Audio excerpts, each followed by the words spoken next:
రాజమండ్రిలో మొత్తం 28 మంది వాలంటీర్స్ రాజీనామా చేశారు, రిజైన్ చేసేశారు. టీడీపీ జనసేన నేతలు బెదిరిస్తున్నారని, వార్డుల్లోకి వెళ్లకుండా అడ్డుకుంటున్నారంటూ వాళ్లు ఆరోపిస్తూ తమ పోస్టులకి రిజైన్ చేసిన లెటర్స్ ని వాళ్లు చూపిస్తున్నారు. మమ్మల్ని హీనంగా తక్కువగా చూస్తున్నారని వాలంటీర్లు వాపోతున్న పరిస్థితి. రాజమండ్రిలో ఇలాంటి సిచ్యువేషన్ నెలకొనడంతో వాళ్ళంతా కూడా రిజైన్ చేశారు.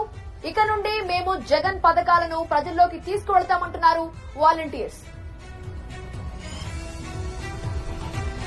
అందరూ కూడా వార్డులోకి వెళ్లి జగన్ గారి కోసం వివరించడానికి గానీ, జగన్ గారు చేసే పథకాల కోసం వివరించడానికి గానీ లేకుండా అయిపోయింది. కాబట్టి జగన్ గారు ఏం చేశారు, అసలు ఈ 5 సంవత్సరాలు ఆయన ఎంతమందికి భరోసా కల్పించారు, ఎంతమందికి పెన్షన్లు పంపిణీ చేశారు, ఎంతమందికి స్థలాలు ఇచ్చారు, ఇవన్నీ కూడా జనాలు తీసుకున్నప్పటికీ కూడా వాళ్ళని వేరే ప్రభుత్వం వాళ్ళు వ్యతిరేకంగా మార్చడానికి ప్రయత్నం చేస్తున్నారు. కాబట్టి అది మేము తిరస్కరించి రాజీనామా చేసి జగన్ గారు చేసే పథకాలు, జగన్ గారు చేసిన ప్రతి ఒక్క మంచితనాన్ని కూడా వివరించడానికి నేనైతే రాజీనామా చేయదలుచుకున్నాను. ఈ రోజు టీడీపీ జనసేన ఈ పొత్తులో ఉన్న నాయకులందరూ కూడా మమ్మల్ని నిస్వార్థంగా పనిచేసే వాలంటీర్లు ఎంత హీనంగా చూస్తున్నారో, బయట మాట్లాడుతుంటే మీరు ఫోటోలు తీయండి, లేడీస్ ఎవరితో మాట్లాడుతుంటే ఎక్కడన్నా సెంటర్ లో కనబడితే ఫోటోలు తీసండి, ఎలక్షన్ కమిషన్ పెడతాం మేము అని చెప్పేసి ఈ బెదిరింపు పాడుపడుతున్నారు.